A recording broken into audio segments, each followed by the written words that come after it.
From here, I think I would like to invite our next moderator, Dhsnistha. The floor is all yours. Dhsnistha is 2018 batch pass out, my classmate, and she's doing her master's in University of Uppsala right now. So it's all yours, Dhsnistha. Go ahead. Thank you, Simran. I would welcome you all to the final session of this Bio and IT work program for this 2 day summit that we had. And I guess the organizers are made a great job organizing this for all of us. So I'd like to thank them first. So this last session is going to be like a two-part section where we have some insight into the software industries abroad as well as academic research in Canada. So the first speaker I'd like to welcome is Seshasai Katta. He's a 2012 batch pass out, and he's currently working at Amazon as a software development engineer. Seshasai, you can take over from here. Hi guys, it's good to see all these people right now, and I'm glad I get to meet Sairam and Erika and Orpita on this call right now. So good to see you. Excited and overwhelmed seeing all this, and just gets me feel nostalgic that I'm back to my college. So good. Let me start off. I would want to introduce myself in a different way rather than just putting up my resume on what I've done all this while. I want to put up with the failures and what led me the decisions, what I've made in my life to what I am here right now. So yeah, 2008 started my BTech at NIT Warangal, and I did choose biotech as a choice. And out of interest to both, there are both reasons. One is NIT Warangal, and then there was the biotech boom which was happening, and biofuels was mostly the thing I wanted to work on. But then over a period of time, the desire was totally killed. Some of the reasons were like my personal interests have changed over a period of time. One of the reasons was I had this idea about having to create a detergent with protein kinase phosphate, some kind of protein. And I spoke to one of our profs, and he said, you go have fun with your vacation. Why do you want to do all this? So those kind of like bad experiences with profs actually made me kill the dream of my biotech career. And then I thought, okay, let me join the rat race of MBAs and whatnot, or jobs. Then I was looking for the jobs in my final year. I was lucky enough to get into Wipro with that Star Tag program. There are 8 other people from my department who did join that program. I mean, we were making really good money and we were all there. And then, but my day-to-day activities were really weird. Like, I was from biotech, and the promise which was given to us was, you are a star batch and you will be made project managers, then business analysts, whatnot. They just promised us. But once we started the job, things changed and we were expected to be software developers. And then that's when I realized I was good at using Google. I had to start using Google to do my day-to-day activities of my job, and it was really hard. But over a period of time, I learned the knack of using or doing my job, and then I was promoted in my 3 years to senior software engineer. And then this is like, okay, this is where the twist comes. My master was unexpected, really. The reason being, like, 2014, I gave my CAT. I failed. It was 66 percentile. I gave my GMAT. I got like around 640. I was expecting around 680. I failed. And all these were reality checks on my career and what I wanted to do. And my parents and my peers are like, okay, this guy is like making good money or whatever he's doing. And he's not like, probably doesn't want to move out in his career. He settled. And then my parents come back and say, like, this is the right time for you to get married. That was back in my 24, 25. And the thought of getting married really scared me off. And I booked my GRE slot in 3 days, worked off for my GRE, and I was able to score around 315 in my GRE and 105 on my TOEFL. And at that point, that was a juncture where I had to decide, what do I want to do right now? Like, I have my 3 years work experience. I have my NIT Warangal biotech. So what do I choose? So I was speaking to my peers, my colleagues, my classmates who are like on the same boat as me, who were trying to switch their careers. So then I decided, okay, do I do CS, do I do MIS, or do I do engineering management, or do I do an MBA? I thought I was not fit enough, or I failed in my exam. So I thought probably MBA is not my thing. I don't know how to speak. I don't know how to read English, or I don't know how to communicate properly. So there are a lot of self-judgment or a lot of introspection going on within me. And I thought, okay, maybe CS is my thing. And since I've been worked, let me utilize that. And I had a decent score. So I was speaking to, then I decided, okay, let me apply only for core CS. I realized another thing, the reason being, if I had to take IS or EM, I know I'll go to US. I'll probably get a software job as an analyst or some kind of a software where I have to use a software role, and I'd come back to the same place where I started. Look at Google. How do I find a solution to this problem? I didn't like that being insecure about my job or what I don't know. So I thought, let me do it the hard way, and I took CS. I applied for two ambitious schools when I was not in. I won't even say ambitious for my score. Like I applied for Northeastern, the cutoff was around 308 back then, and then I applied for NYU Poly. This cutoff was 305. Those were my ambitious schools for CS, and then I applied for really low grade schools for CS. One is George Mason, CS, California State University (LB), and some small time colleges like Santa Clara and other colleges. Surprisingly, none of the small colleges gave me admit. Everybody rejected me, and then. I got I got admit from Northeastern. I never expected I would get admit from Northeastern, but thing was they asked me to join their Seattle campus. I was doing research on Seattle and how it is, what place it is, and what was living expenses.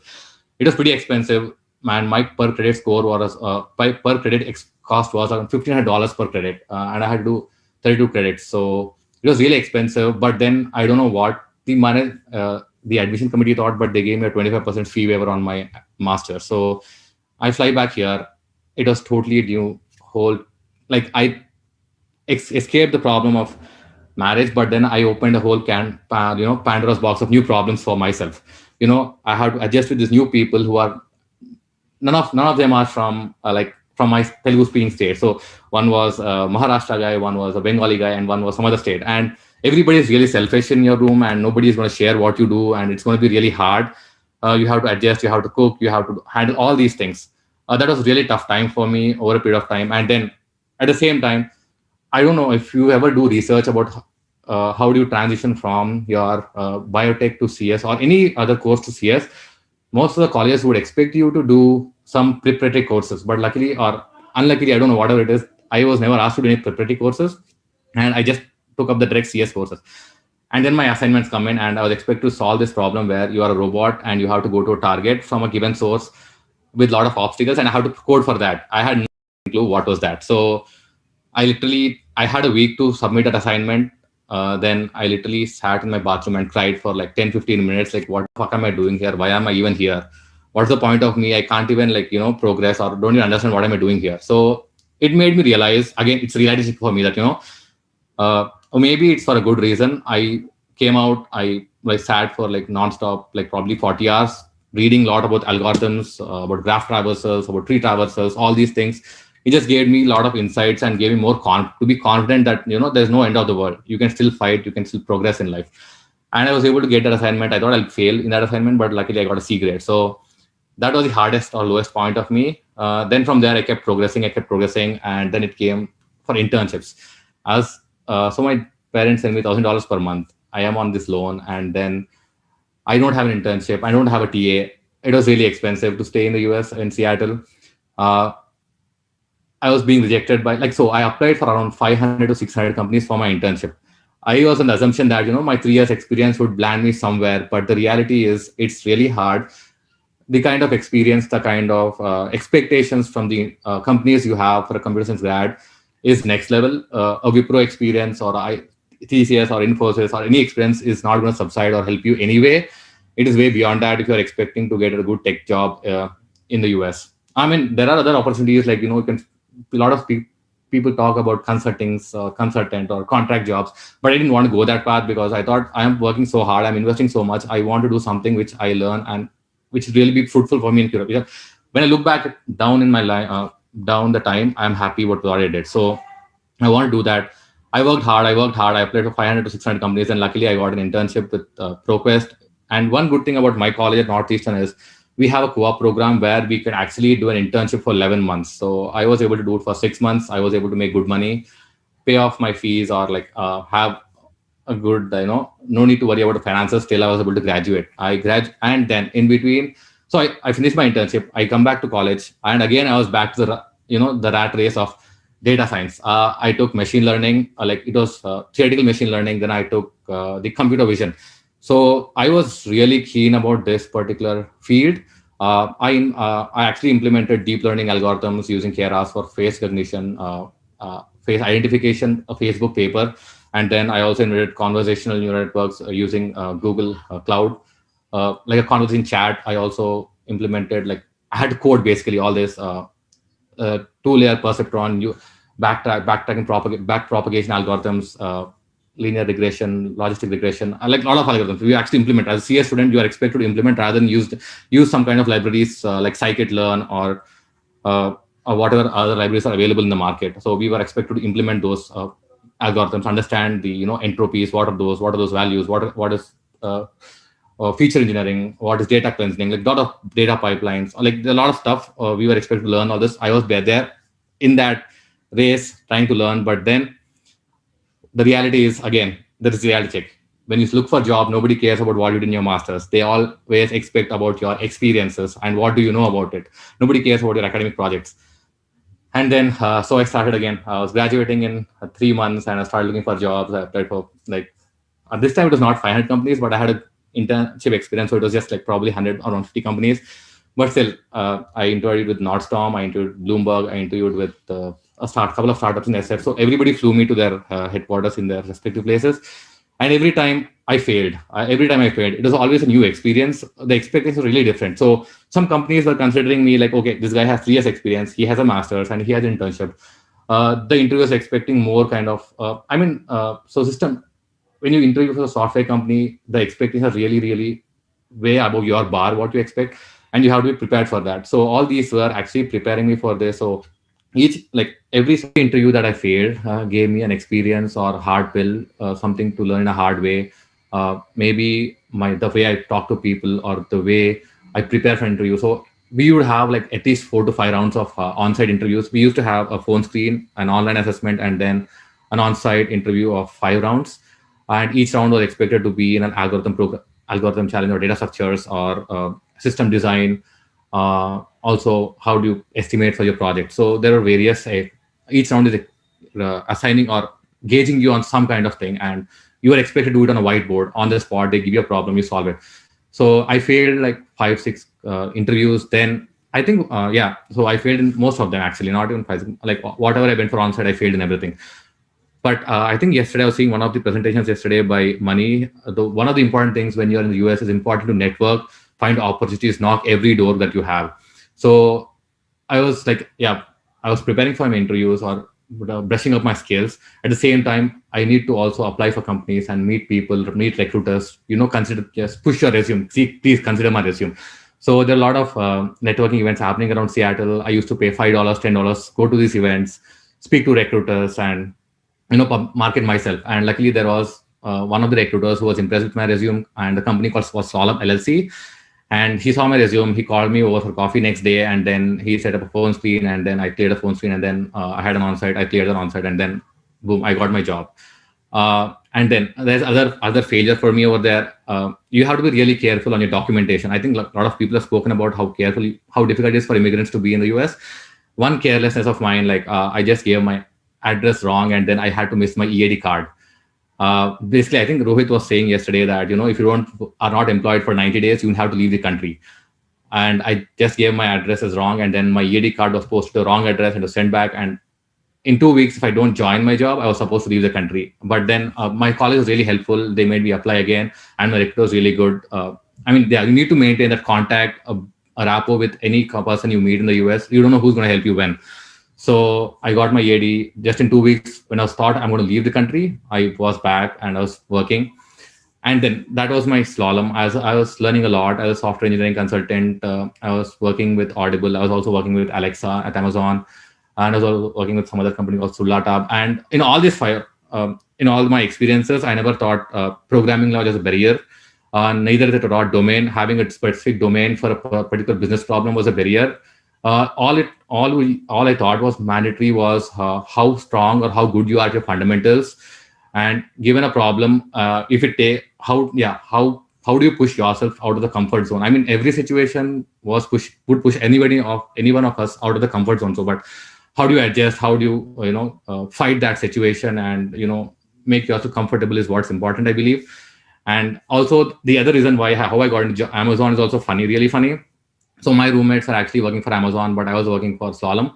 There was kind of ego pride, like, okay, they're working for Amazon and they're kind of showing off, and I didn't like that attitude.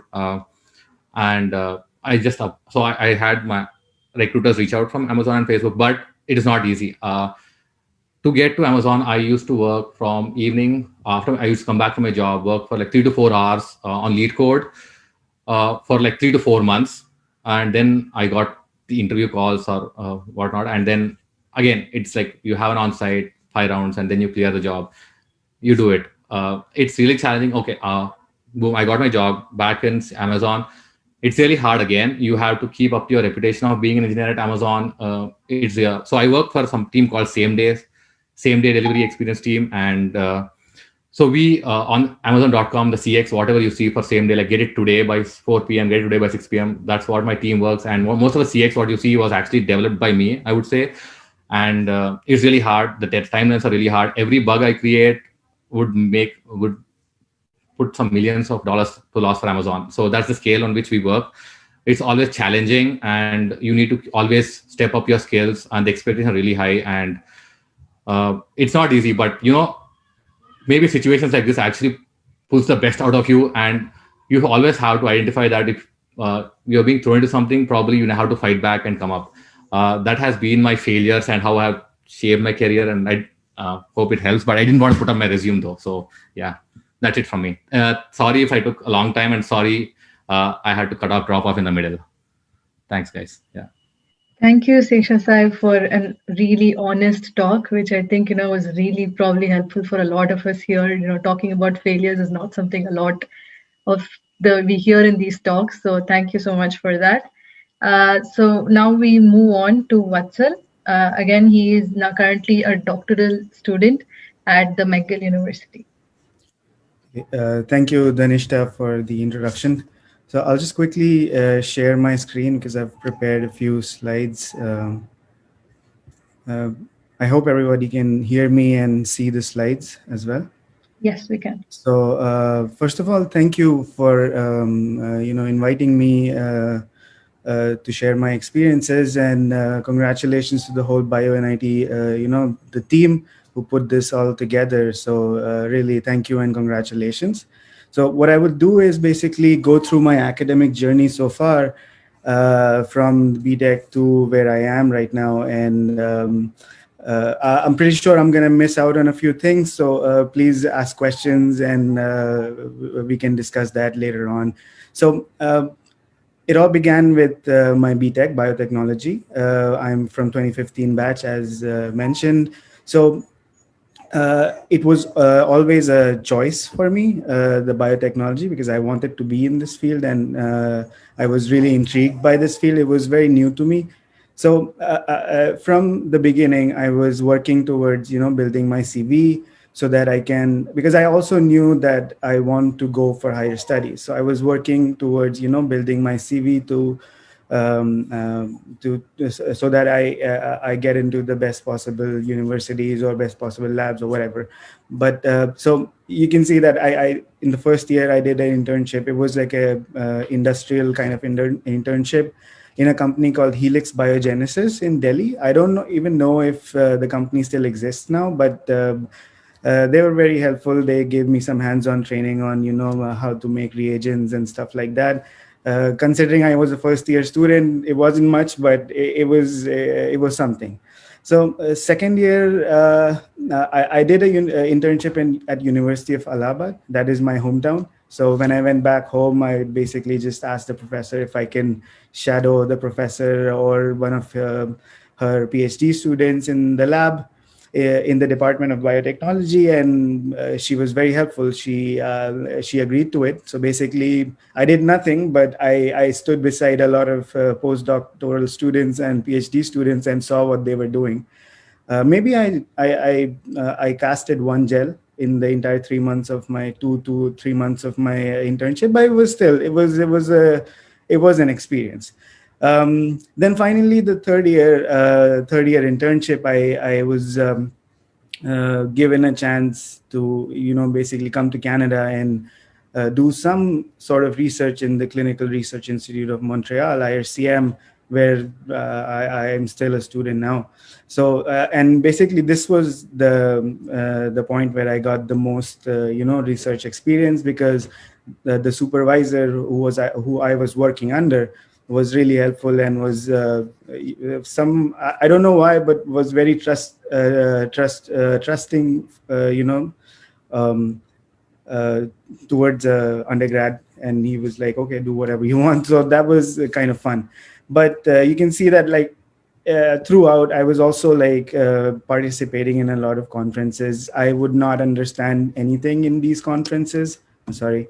Like, I went to this proteins and disease disorders conference in 2012. So basically, it was my second year.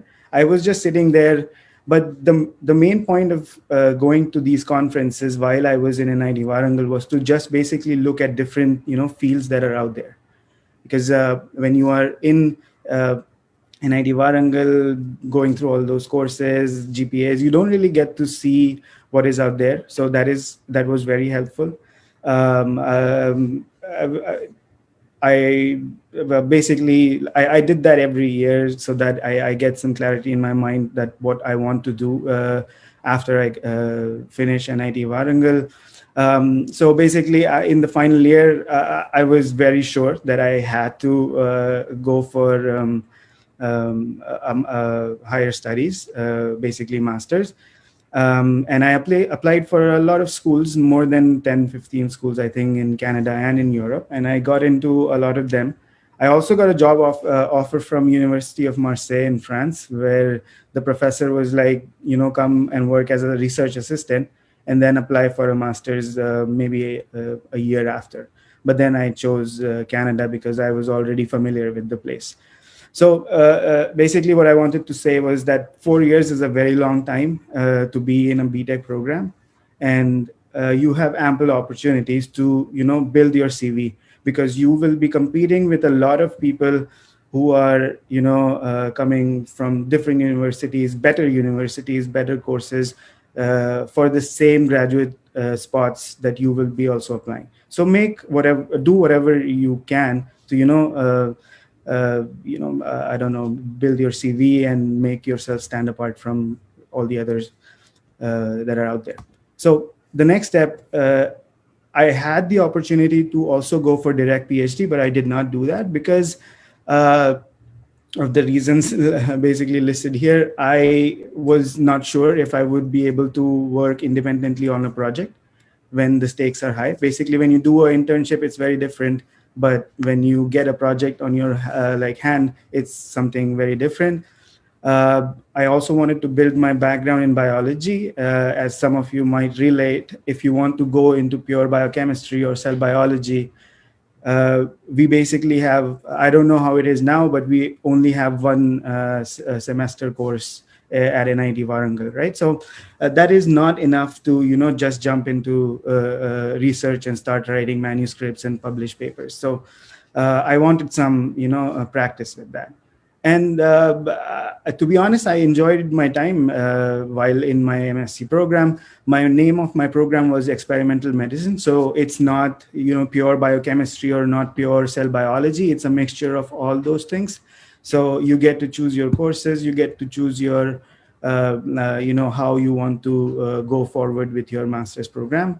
While I was in the MSc, I had my own project. I was able to do a lot of collaborations with other labs, which was fun. I was participating in local or international conferences, which is a part of it, and also gives you chances to travel around the country or internationally.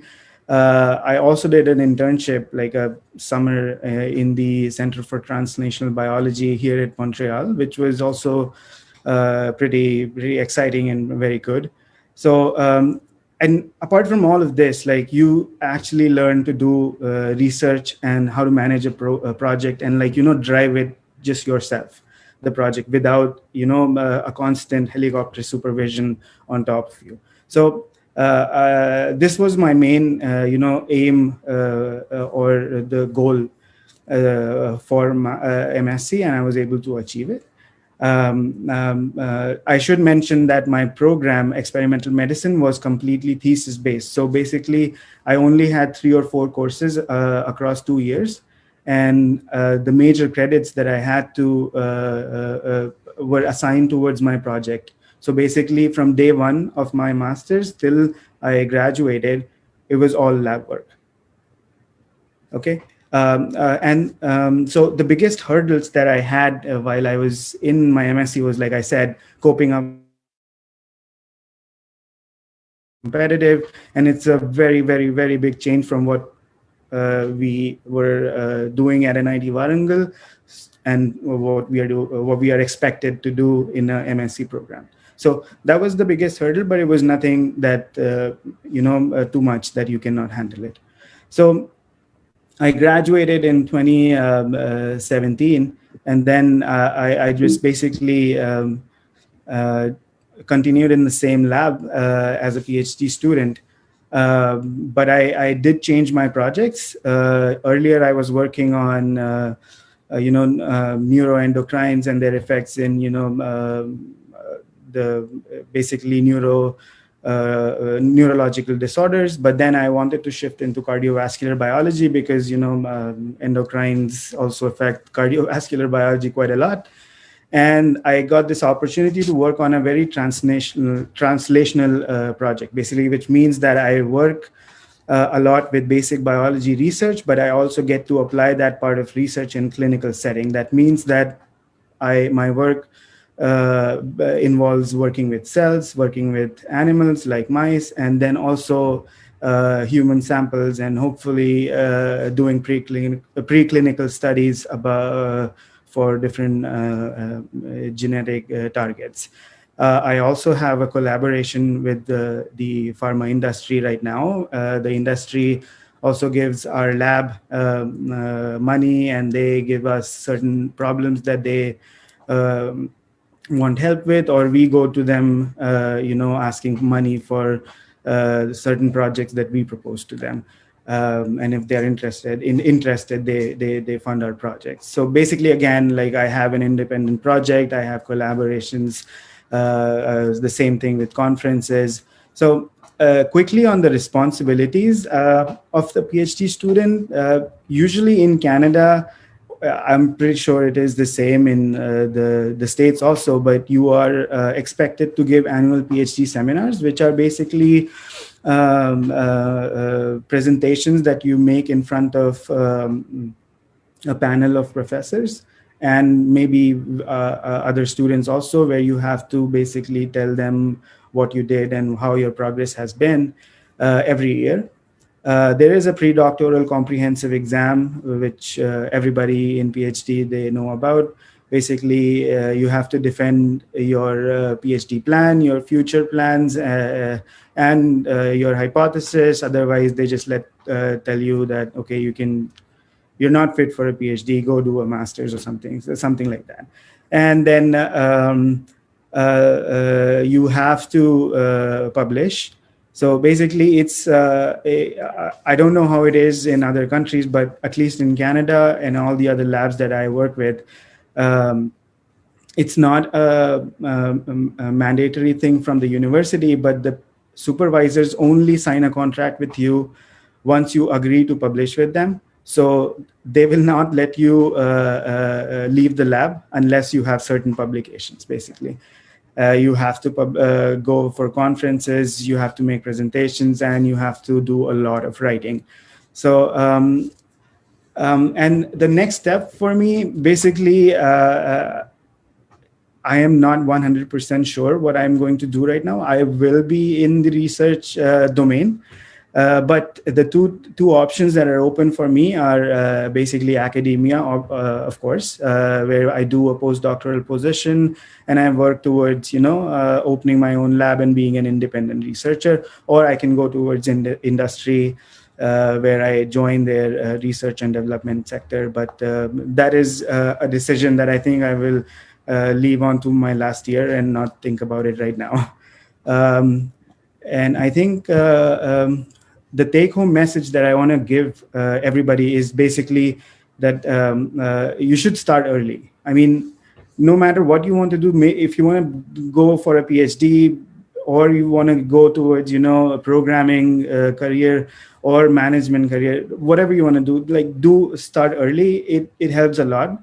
If you start, like, panicking on the in your final year or your third year, I mean, third year is still fine, but like final year, it's a bit too late, I would say.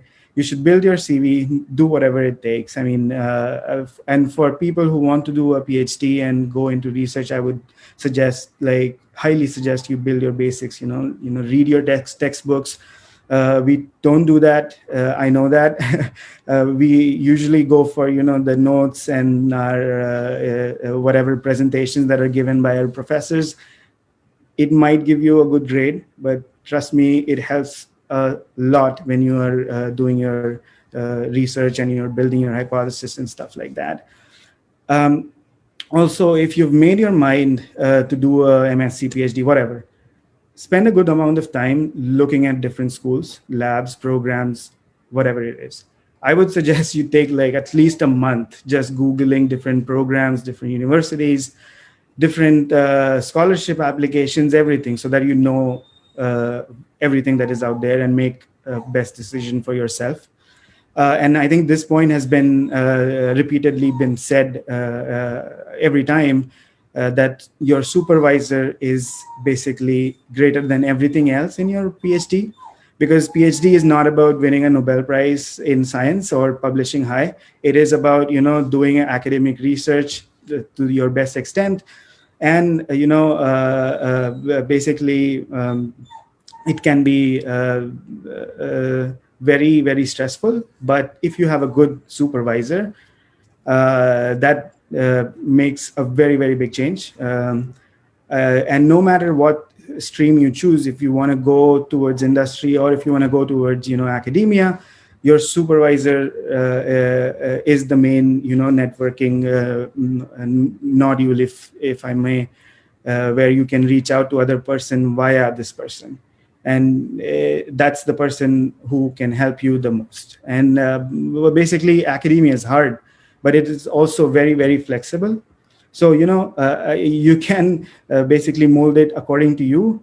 It might be stressful at times, but it is nothing that lasts forever. So you can reach out to your peers, and you can reach out to me, and we are always there to help you in our capacity. So I think that is it from my presentation. But I also had a few questions from you guys, I think. So we can discuss it right now. If we have time. Do we have time? Yes, so now I can open up the floor for anyone who has any questions. First, thank you, Vatsal, for a great talk and for helping us understand how you got to the PhD and how it actually really works in Canada, because I think there are always some slight differences between the different countries. Yeah. So anyone who has questions can either please write on the chat or raise your hand. And well, I can basically start by discussing the first question if you want. Yeah, The sure. first question is like, how is Canada better than US? I mean, in terms of the schools or programs, you might find better schools in US in numbers. Basically, you have your Harvards and Columbias and everything, but there are very good schools in Canada as well. And the only advantage here is that the immigration is just like very easy. I mean, if you're looking to come to Canada and you want to stay here, uh, it's a very good place. And you have also, I should mention that I mean, if in Canada, at least if you're doing a PhD, you in life sciences or in medicine, you are 100%. You can be sure that you will be given a good stipend. I mean, something that you can basically comfortably cross your PhD with. Also, it doesn't cost as much, right? Yeah, it doesn't cost as much as US. So yeah. Just a follow-up question for that, like how was the master's funding and as such in Canada? Yeah, so if you join a thesis-based program or a research-based program, if you're working in a lab under a supervisor, they will start paying you a stipend from day one, no matter if you do a MSc or a PhD. And there are several programs like fee waiver programs and stuff like that for international students that you can apply for, or sometimes it comes with the application right away, so you don't really have to do anything. Like it comes with your application letter. So that's there. And yeah, one thing I don't know how it is in the US because I've never applied, but the national and international scholarships that are available by the provincial governments or the Canadian government in general are also open for international students. So we can apply for those things to get funding for our masters and PhD, whatever it is. Thank you. Mhm. Yeah, we could either move on with the questions on the board, or if anyone has a different question. I had a comment. Hi, Vatsal. Hi. Good to see you from McGill too. Yeah, hi. Yeah, I just wanted to add to your comment about, you mentioned that you had to sign something with the supervisor about the publications. So that has not been my experience. I actually hadn't heard of that before. Maybe it depends on program to program or supervisors. Although it is definitely expected of you that you would have at least 3 publications during your PhD. And that sort of makes it like a mark for you to pass your PhD exams later on. Mhm. Yeah, I mean, it's not like a mandatory rule. I agree with you. I mean, but in most PhD programs, the supervisor would expect you to publish.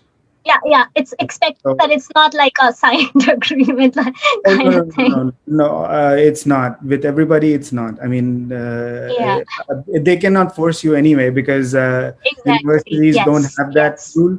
So even Yeah, if you have no publications, you can very yeah, happily graduate. It's just that yeah. It's because hard to graduate without publications, but I guess people do it if experiments don't work out. That yeah, can happen. right.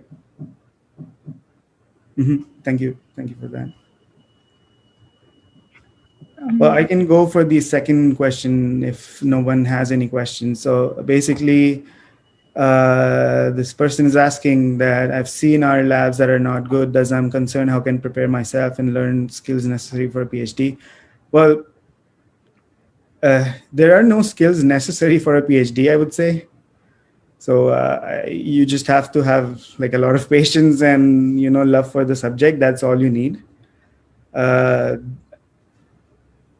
the schools don't really expect much from you when you apply for a master's at least or a PhD. You just need a high GPA if you want to directly apply to the course. But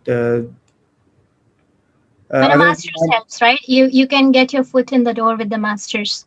yeah, And exactly. some programs also allow you to transition into PhD, that you can convert your master's into a PhD. So basically, you have your postdoctoral qualifier exam, to enter into PhD, and your credits and your work from your master's duration counts towards your PhD. So it's like it becomes a degree program, but you don't get a master's at the end. You have transitioned into PhD.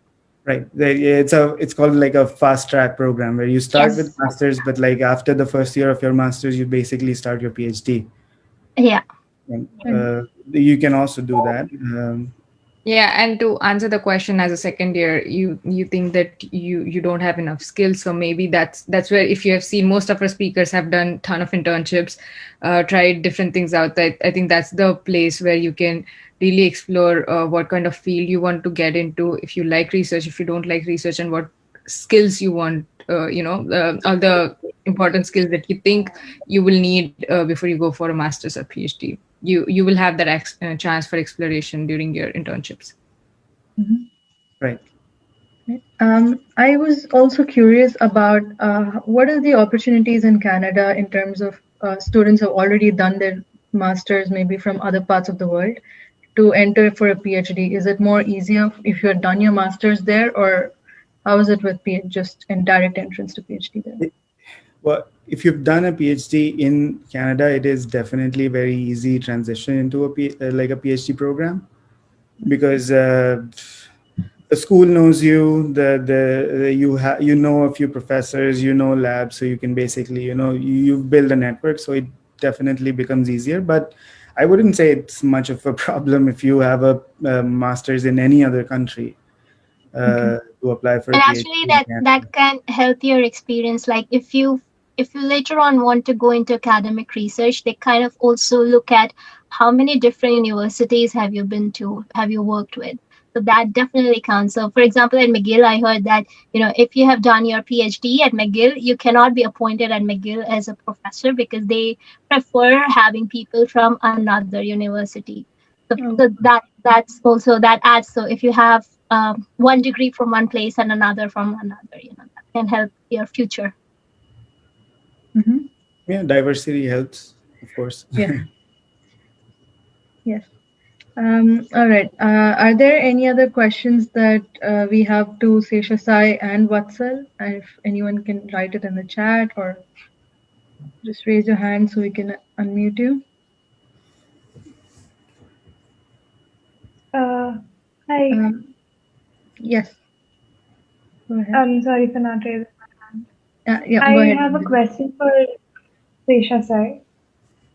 Firstly, thank you so much for the honesty. It was so good knowing that, everybody has struggles and it's just real. So, um, seeing that you have seen like a lot of stuff, been to your fair share of obstacle course. What advice would you give to a student who is confused about their career, like is confused in a very wide sense of domains? That's a good question. I think one of the previous presenters have told it. They put it in a really good way. If you have time, fail fast. You have time, try your career opportunity. If you think that's not working out, move out of it. I mean, you are young, you have time. I mean, you're just third year, right? You work for 1 year, see if it fits you. I mean, if you have enough resources, like let's say, I mean, so for me, I had resources. My father was able to go abroad and study. Even after 3 years, they're willing to were expecting me to spend 2 more years on my education. So if you think you have resources and you have time, I would not stop anybody to fail or try new opportunities, be successful or failure. It definitely gives a lot of experience and builds your confidence. Definitely makes you believe more that you can achieve a lot. Yeah. All right. Thank you. Thank you, Nandini. Seshas, I guess I had just an add-on question to that. When we're at this stage trying different opportunities, and when we have like 6 months to 1 month profiles in different places, how does it kind of look? When we want to stick to a long-term passage just by looking at your resume, do like let's say companies or academia, do they think it as just fickle-minded or just someone with a lot of experience in different places?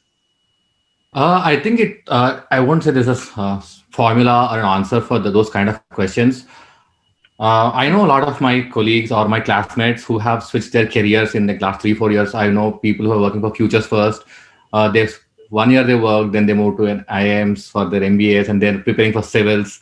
And then I have, like you can see Sairam, he worked for 2 years, then from research he moved to consulting, from consulting he moved to an MBA, now he's a strategy manager. And yeah, it's as long as you find that, I mean, there are various reasons why you want to switch, maybe for money, maybe for your personal satisfaction, or maybe for your family. Any reason for that case, if you're honest with yourself, you would still gauge your opportunities which are in front of you. I mean, you would make a really good decision. I mean, always you need to get the right data by speaking to right people, what it is about. I was like, yeah, this was a really good opportunity for, you get the right data from people who have experienced it, right? So if you have such kind of forums where you could discuss, maybe it's mostly based on your personal situation for like wherever you're standing, that would make you choose your decision or path on what you want to do. Once you think like, okay, 6 months I worked 6 months here, okay, do I go for my masters? Do you want to consider 6 months as an important, or do you consider your future long term of what you want to do? So it's up to your choice, and your bet on your career, on your future. Like do you want to take that risk? Yeah, yeah. Thank you. Uh, we have another question from Ashwin. Ashwin, would you want me to ask, or do you want to just talk? So I would, I think this question's similar question kind of was there tomorrow, yesterday also. So one thing which is maybe insightful from the people working in different fields would be that what should the current students, first of all, who are interested in research, do in case like COVID-19 right now? Should they get an internship in India? Would it be equivalent to, let's say, going abroad? Because I did an internship abroad, and Vatsal also did an internship abroad. Most of the people who I know are getting MS. Most of them had did it abroad, like my tracks or other things. Do you think that getting an internship in India would be equivalent, or or do you have any other option, or what would you suggest for them to do? Uh, okay, so I can start. Basically, internships are for there for to build your CV, right? So I mean, it doesn't matter where you do it, because uh, if you want to if your aim is to basically apply for MS and PhD programs, and the only thing that should stand out in your CV is that you have the intent to do research, right? So it doesn't matter where you do the where you do the internship, because when a supervisor is looking at your CV, he's not looking at what you did and all of that, unless you somehow publish like 5 papers out of your summer internship, which is not possible. I mean, every internship is the same. As long as you know what you want to get out of it, and basically you learn something out of it. It doesn't matter. You can go to your local university in your hometown, if that helps. And everything counts.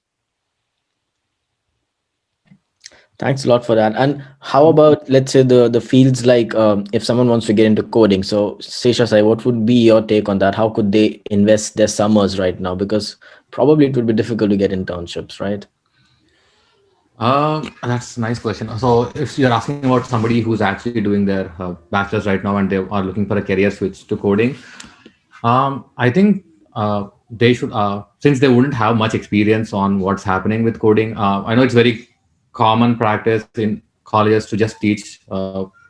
We were taught C++, I believe, that too, not even any advanced level, very fundamental, very basic levels of, probably hello world or for loops. That was the extent of what I learned. I remember.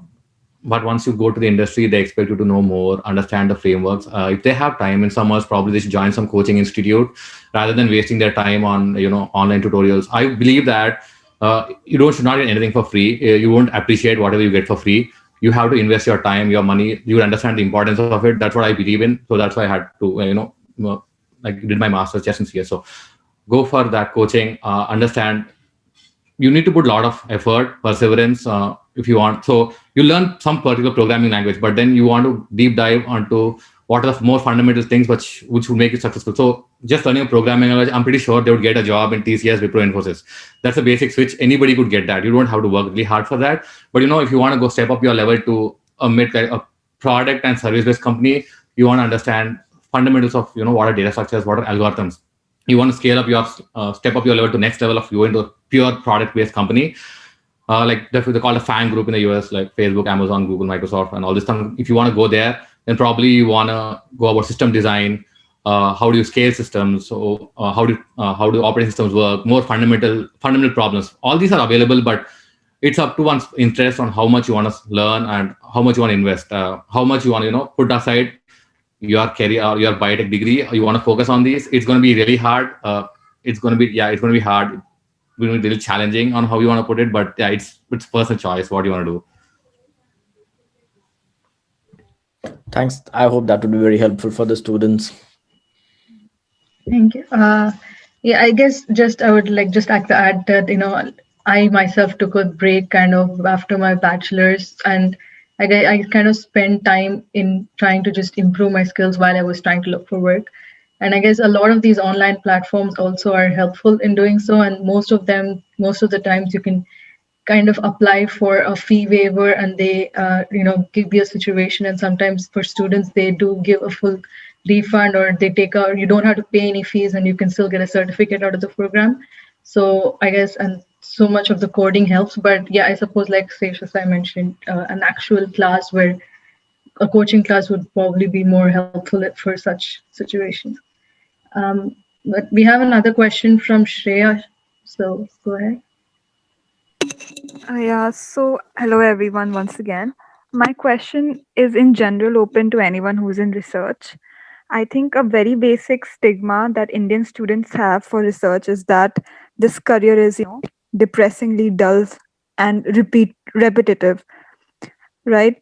And that's one reason why I think before even starting, they just switch to something very easy, which is placements in their final year and coding in general.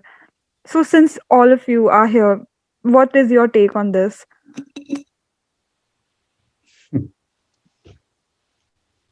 Well, it's a good question. I mean, I can talk about this for like hours, but like, to give you the short answer, I mean, yes, it can be stressful. Yes, it takes a lot of patience, but a lot of jobs can be repetitive. I mean, there are not a lot of jobs where you will get to pick your own adventure, where you do in PhD basically, right? Or research.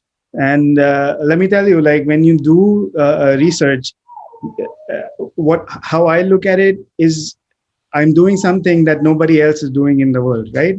And every discovery is a new thing, and the thrill of that discovery is what keeps you going, and that really is something which can be a plus point from a lot of 9 to 5 jobs that are out there, but then there are pros and cons in everything, right?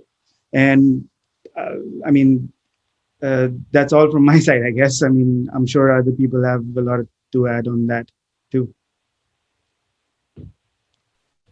Maybe I can add a sentence or two. So I don't think it's repetitive. So there are certain experiments that you have to do over and over again because it doesn't work the first time.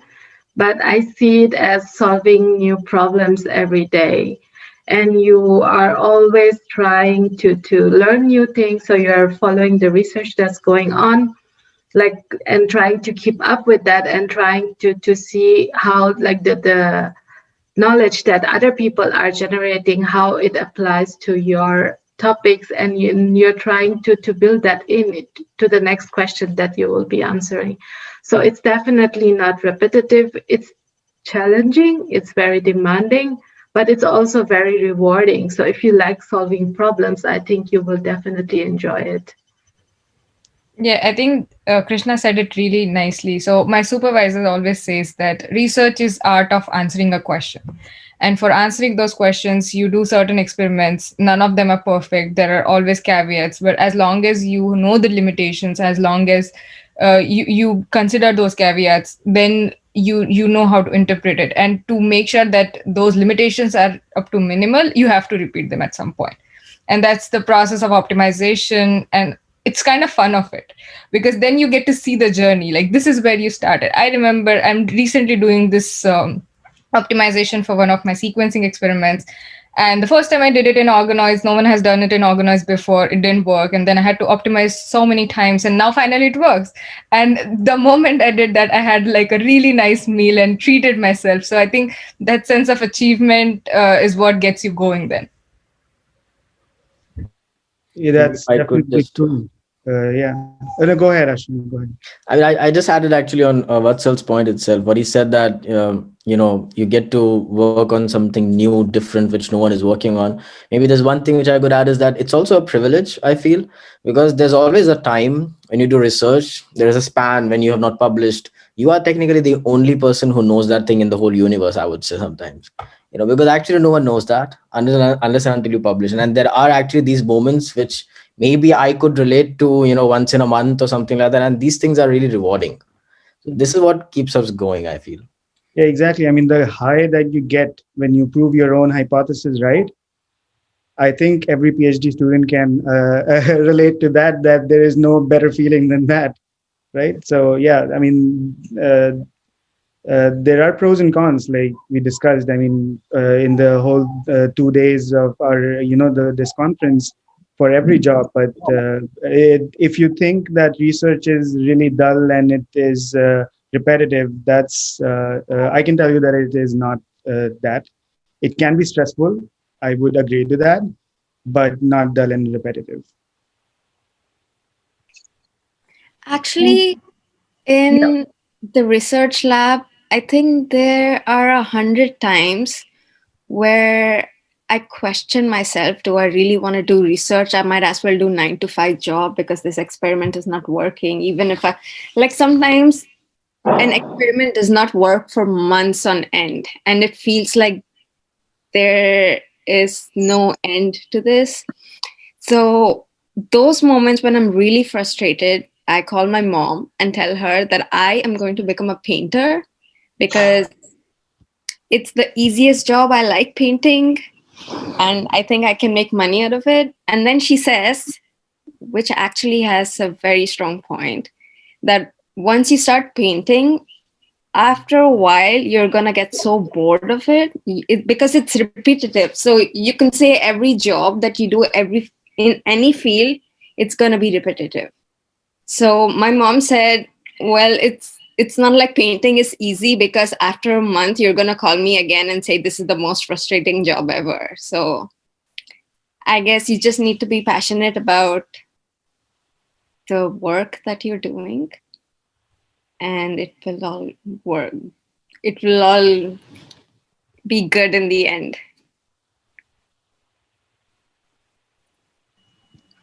Thank you all for your comments because it's all well put and really reflects on what a PhD student might go through. And yes, I don't think anything is repetitive, and we all go into the science in this field just for getting the high out of it or like proving something that you never know that it didn't exist, or even unproving something or disproving someone else's work is also one of the greatest at this happy moments of your life. But yes, but if we can move ahead, if anyone else has any other questions.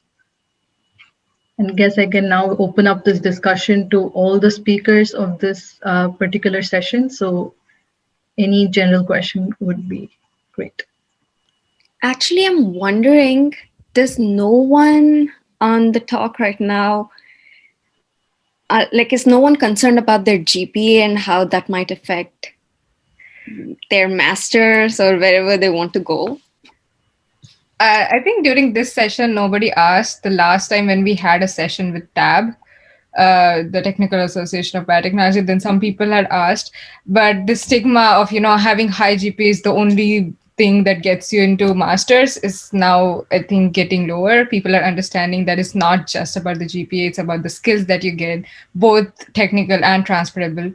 And I think it's a good thing that, and in a way, at least for me, it was only because my seniors told me that. Like initially, of course, like all of us, if we got into an IT Warangal, we must have done some good studying.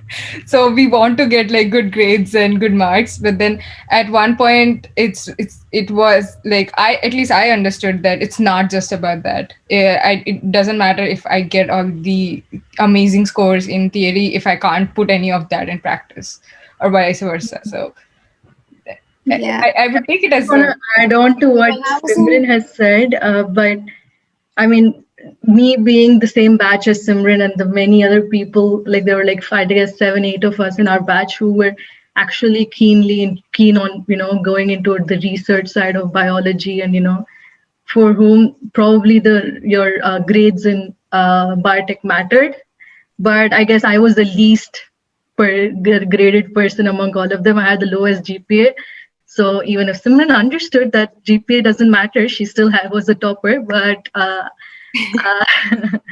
I guess it really comes to when all these internships and experiences that matter much more, and what you have collected with online courses or various other things matter much more than just your GPA is what I have understood. And I did get into a good program for my master's, and So there's always these other things that you can build on, even though you suck at getting good grade out of your exam. I think all these other skills are what really matters when you come to your master's or a PhD or anything for that matter. And I think I would like And to I maybe wanted point to out what. add, uh, Uh, go okay, ahead. go ahead, Anika. Okay. Okay, I wanted to add that your GPA at NIT Varangal is from 1 to 10, right? And when it translates for, at least for North America, it was for, up till 4. So you usually get an advantage because like that has been my experience. Like, so my GPA translated to 4 by 4, so it was a perfect GPA for North American standards, right? So that's there too. And you might ask your the research, the graduate program managers what your GPA will translate to when you are thinking of applying to a university, and that can, give you a boost that if you think that it's good for that program. And just wanted to reiterate Sairam's point about referral letters, because that was one thing that my PI pointed out. Why he picked me was because he found the referral letter by Omkar sir really good. And so that's what gave him the impression that, okay, the student is good, and I want to recruit the student for my master's uh, to supervise the student. Yeah, I just actually wanted to exactly say the same thing. There was a very nice comment from Sai Ganesh in the chat box that the letter of recommendation really makes the biggest difference, I feel. So my GPA was 7.8, and I was never really a very top student or something, but I still was able to get into a fast track master's program. I think one of the most important reasons was the LORs. And if the students could get a nice LOR, as he mentioned, from India, it really doesn't matter, because the LOR should be comprehensive. They should know what the student is doing, and it should not be like a generic one. Oh, the student is good, bad, and stuff like that. That doesn't really add anything. Even if you get it from like HOD of Harvard or something, it would not really make much difference. That's what I have experienced. Yeah, that's true. I just wanted to add in. Sorry, Krishna, you wanted to say No, something? no, go ahead. Please go ahead. So I just wanted to add in my 2 cents that grades are important for like on paper evaluation. I would say, like, before. So if you do not have a good grade, then at least like you want to complement it with other stuff, like what people have just mentioned, letters of recommendation or other experiences. In my personal experience, I can tell you that getting a C grade in biochemistry in 2-1 during BTech at biotechnology didn't stop me from getting a PhD in biochemistry. So you can, as in like even with a bad grade, you can, as long as you have complementing other stuff, you can get through. And also your interview with your supervisor when they're recruiting you, that also helps. So I just wanted to add one thing. So when I was already in Germany doing my PhD, I found out a little bit more about the recruitment process for the master's program, because I was also in some students committee. So what they told me is that when they are reviewing applications from Indian students, because I mean a German professor cannot really judge how good the universities are, like from India, they don't know the names. So what I learned is that sometimes they forward these applications to people like professors or group leaders who are coming from India, so they all have a little bit better idea about the university. And I think there we are actually, like, we start way ahead from other applications, because I mean NIT Warangal is really one of the good universities and good institutes, and I think there we have an advantage. And I also don't think that GPAs matter a lot, because you are going to show that you are really interested with your internships, and in the end they also have, most of the times, have a personal interview, and there you can really show how interested and dedicated you are. I just wanted to add in one thing. So this is like something that I experienced while I was helping out our graduate and recruiting admission committee. Is that so? If you know that like someone else from the program might be applying for the same program that you are applying for, make sure like you actually communicate with yourself, and like make sure that your recommendation letters are a bit different. Like I had a situation where we pulled two applicants from the same school. Their letters of recommendation were exactly the same, apart from like just their names being cut and pasted wherever the name was. So avoid that kind of situation.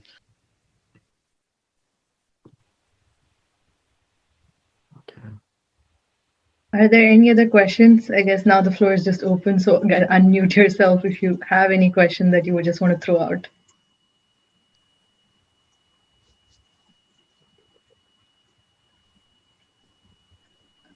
Okay. Hi everyone. This is Chanukya. I don't have any questions as such, but I would like to thank the organizers and everyone out there for making time, and I mean, like, just joining in and coming together to make this happen. I think it was brilliant, nice stuff from nice initiative from actually, like, Ashwin, Simran, and the entire core team and other folks who are doing it.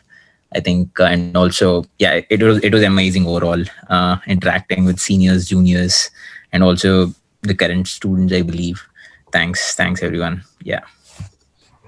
I think Chanukya has given me an amazing introduction for my closing remarks. So thank you for that. So that brings me to our final part of this session. So first of all, I would like to thank all our speakers and moderators. I know all of you guys are doing full-time jobs. So it's really hard to make time, especially over the weekend when we all want to just rest. So thank you all. It really means a lot. And especially for making this discussion, this whole conference so interactive and so candid. During the discussion, I saw everyone contributed in their own ways, in their own perspectives, and I think that's going to help not just the undergrads but all of us who are, in the at some stage of their career and are figuring out what they want to do. Next up, I would like to thank the core team and subcourse. I still remember how this all started. I was having a phone call with Ashwin and I was like, let's do this. I think the only good thing that happened in pandemic was that the world is able to function on a computer now. So maybe we can have such networking conference. Everyone can be at their places, but still we can have interaction. Also during my master's, the focus on networking was really huge, and I think that all makes sense. I still remember when I went to Germany, Ashwin Bhai was there to help me set everything up. When I was moving to New York, I messaged Rohit and I was like, I'm moving here. Can you connect me to some people? And that really helped. So that's what we plan to do even moving forward, to connect to connect to each other, help each other out in professional, scientific, and personal aspects wherever we can. And that's what this team suggests. Basically, I think the entire team was just founded based on the interactions that we used to have in college and the interactions that we, I think, kept moving forward. And the most importantly, I would like to thank our AdComs and batch representatives, Rohit, Elika, Chanukya. You guys gave amazing suggestions, because of which this program was actually, nicely refined. And the batch representatives also made sure that, most of the batches were informed about it. We still have some gaps in different batches. So if anyone is interested, to spread about the community that we're trying to develop and to just connect us all together, I think that would be great. And I would also like to share my screen and show you what we have done and what we plan to do next. So this is our BioNetwork website. This is who we are, a networking community. Our core team has Jalak, Tayabba, Daksh, Mohit, and Nandini. These are our founders, Ashwin and myself. And this beautiful website was done by this amazing team of web developers and content writers, all of whom, except Chandan, I guess, all of whom are current undergrads. So I think this was a brilliant job done by them. And when I saw it, I was just extremely super happy. And I'm still overwhelmed to see, all of this come in reality. We will also make a LinkedIn group where we will send you invites and all of us can be connected. Yeah, we have a LinkedIn group and we will send you I mean, invites. if you go to the bottom of the website, then you'll find the link to that. Just the Oh, bottom of the website. So you oh, can see the I, and yeah, that's the LinkedIn group. perfect. So we have the LinkedIn group already, and I'm going to request to join right now.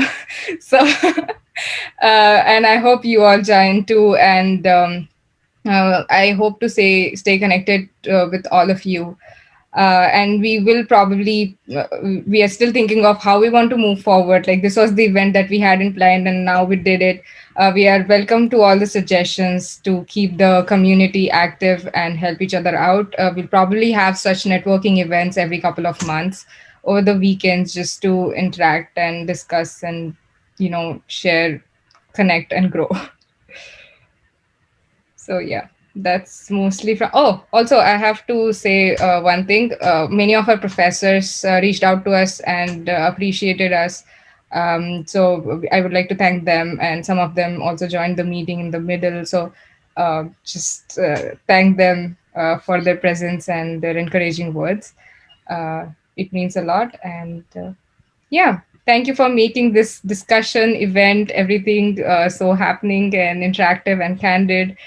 And I look forward to being connected to you and just Maybe helping this one last thing, grow. we should also add that, so we've not really forgotten our roots. So I think most of us could relate to Tab, and Shreya right now, she's the Gen Sec of the Tab this year. So with the Tab, we have also had a nice collaboration.